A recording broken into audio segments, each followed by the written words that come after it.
can. Yes, we can. Well, man, it's great to meet you. I love your backstory, and I'd love to begin our conversation with 4 years ago, we were all wrapping our heads around this pandemic. How Yep. long was it going to last? All of the particulars. How did you make it through the pandemic, and how did it subsequently change you? So I think for me, when it comes to the pandemic, a lot of people were dealing with something they never experienced before, right? And so I think fear of the unknown was really like live and well, whether it was for me or just my family. So I have two young kids. So 4 years ago, they were three at the time. So I had twin daughters, 3 years old, with my wife. And so we're like already like trying to navigate early childhood, right? Which pandemic or no pandemic, that's a challenge in itself, Yeah. especially for any new parent. But being able to figure out, okay, how do we navigate preschool? How do we make sure our kids are safe when they go to class? How do we make sure we're safe? We're not catching COVID. Like we've been wearing, we still wear masks to this day out in public, and I would say up to this point, knock on wood, we haven't had COVID since. And so I think it's just a lot of it's just dealing with change. Thankfully, we got through it. But I think at the same time, it just makes us understand that, hey, life is precious, and you do the best you can to enjoy what you have, and then just prepare for later on. So you're an author, consultant, and entrepreneur. But if I was to put you in front of a bunch of third graders at career day and one of the kids said, "Hey, what do you do for a living?" How do you answer that child? So I think it's a great question. What I do is I help grown-ups and young people learn how to have better conversations with each other without hating one another. Okay. That's essential in this very divided world that we live in, you know? Absolutely. Yeah. So talk to me a little bit about what you wanted to be in the third grade. What was your dream to grow up and become? I wanted to be Michael Jordan. That Okay. was very clear. And I feel like it's full circle with me because I'm actually going through the Last Dance documentary for the second time around. Yeah. So reliving when I was in third grade, I was watching Michael Jordan. So that was who I wanted to be like. So you're in Boston. Are you from there originally? No, I'm actually from Memphis, Tennessee. Okay. So take me back to the beginnings of your life and how these seeds of being an entrepreneur and helping people and being an author, how did all of this become you? Yeah, so for me, I grew up in Memphis.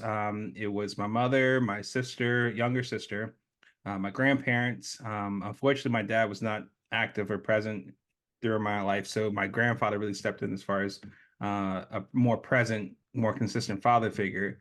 And I think what I learned from my grandparents in particular was the importance of education and the importance of faith.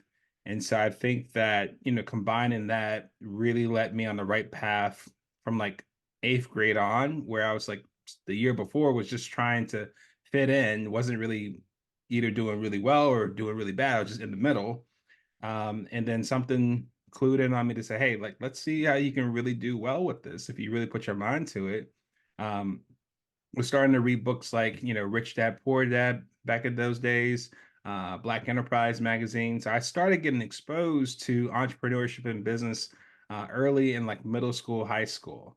And I think I really just took it to the next level to say, hey, like if I really just focus more on doing the best I could academically rather than trying to be like the social class clown or the popular guy in school.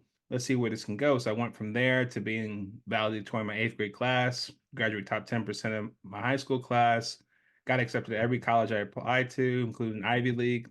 Later went to University of North Carolina on a full scholarship, major in political science and economics, and then went into the real world, which will later get me into learning more about what business and entrepreneurship is like beyond what you read.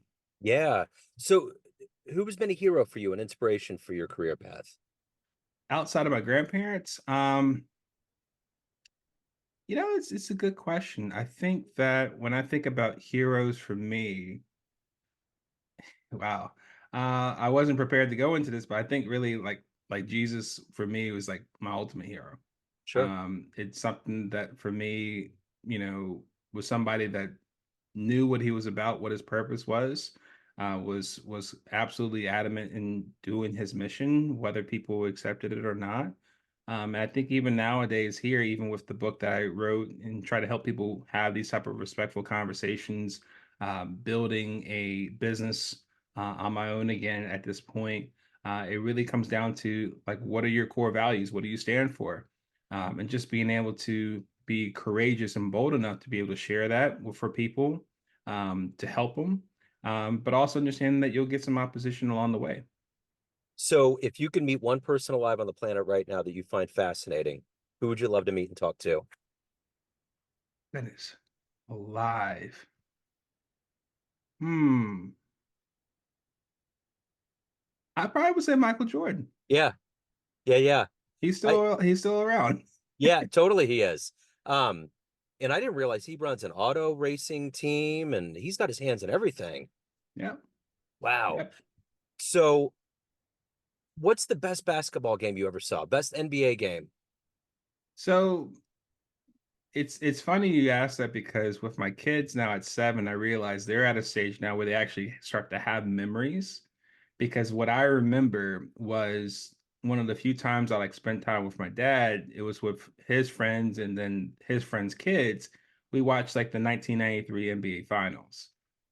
So the Bulls versus the Suns. I remember that day as far as like leading into the actual game, the ending game on that one. And I think that to me, like that was one of the ones I always remember, just seeing Michael Jordan play, poetry in motion, as they call it, and just the thrill of like basketball, when you knew everyone just about was watching it, as opposed to nowadays. Yeah. Was that the series that he got the bad pizza? Uh, it might have been. I have to check and see. I There's thought it the was the Suns series. there was the And flu game, and that was yeah, the Jazz. The okay, it pizza. was the Jazz because he was in Utah and his assistant got it for him. And he ate Yep. he was so hungry. That's what it was. It was Utah. Yep. Okay. Yeah. Because sometimes, man, when I start thinking about his career, it just all blends together. Because every single one seemed like it was the biggest series, the biggest matchup, the biggest thing in the world, you know? I mean, it's just one of those things like that was a time where basketball, like you got a lot of people watching. Like a lot of people Yeah. watch now, but a lot more people were watching Yeah. back then. Yeah. And I sometimes wonder if I'm a victim of age thinking that because I was watching the Knicks, which man, I mean, the Knicks can't catch a break. And it's like, dude, they just can't. And I'm sitting there and I'm thinking, did we tune in like this? Because I got my son hooked on it. We just went and saw our first NBA game about a month ago because Kansas City hasn't had a team since I was a kid, and I didn't watch it then. But we went down to Oklahoma City. It's close, so we Hmm. saw the Thunder, and he's been into it. He knows all the guys, and but I was just wondering, is it just my bias because I really believe that Jordan was the best and that was the era with Magic and all those guys, or is it really diminished? And I think it's not. The viewership's not the same. It's not the same. I think part of it could be the basketball talent. I know people oftentimes compare Jordan and LeBron, which can be in show in and of itself. Yeah. But I also think too that what's different though too, Joe, is people got more options. Yeah. Not just what they can do with their free time, but they got more options on what they can watch on TV. Yep. Like when you're competing against Amazon, Netflix, YouTube, and like 300 channels, Yeah. let alone DVR. Yeah. People got options where they say, "Hey, listen, the only thing I'll watch live is sports." But even then, like, I just got a lot more I can deal with now. Uh-huh. That's totally true. So at the end of the day, what is your motivation to get up every day, to do the work that you do, help your clients, and to also evolve as a professional yourself? I think every day that I wake up alive, I'm thankful already. That's enough motivation because there was a point in time where things were really rough. Two times in my life so far where I really thought about giving up, like literally throwing in the towel on life in general. And I think that my faith was really helpful for me to say, like, hey, if I just trust God enough to say, hey, this stinks right now, but if I just keep trying to do the right thing, keep having the right thoughts, keep my mind focused on where it needs to be, tomorrow should get a little bit better, get a little bit better, a little bit better. That's just what's panned out for me for sure. I rely on remembering that whenever times get tough. And then also I think too my family, because I think even then, like I wouldn't want to leave my family alone, because I was having a really tough time and wanted to check myself out. So I think that, seeing my kids, like I said, 7 years old, we're entering a fun stage for us as far as childhood and parenthood. My wife of 8 years. So there's just so much more to life we're that's ahead of us. Like that to me is motivating. Like, what's, important for me at 40 is a lot different from what was important to me at 20. And for me at 40, it's about, really being active and present in my family's life here. Like, and these three girls, I got to take care of my wife and my twin daughters. Like, that's my world. Yeah. So what's been your favorite client success story so far? So I think one of my favorite client success stories is really just helping one client in particular, like reimagine what's possible for his business. He inherited this business. He was excited about it, but then he kind of saw like how the business looks like when you pop the hood open, you see what's really inside of it. And it was something where she's like, well, I think I'm kind of stuck in the rut as far as where this business can go. And really just taking an open mind and a different set of eyes and a different perspective to him is like, hey, have you thought about all these other ways we can really grow your business and in all these different ways? Just seeing somebody's eyes lighten up and get more hope within them, and just see like a more optimistic view on where he can take his business.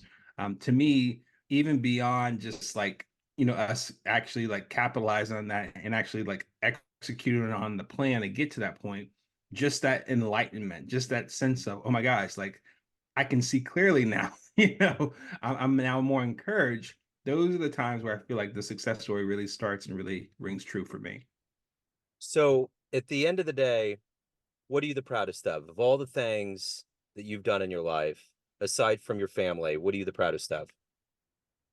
I didn't give up.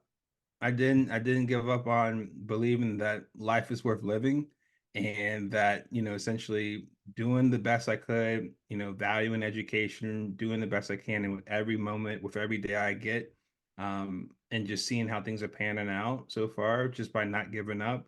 Um, that's what I'm most proud of, I would say.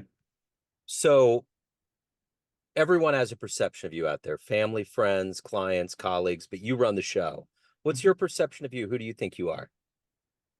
I see myself like at 40 going towards a period where a lot of people equate it with a midlife crisis, right? And I've kind of gone through some mini crises of my own where, I think to myself, like, let's keep this in perspective.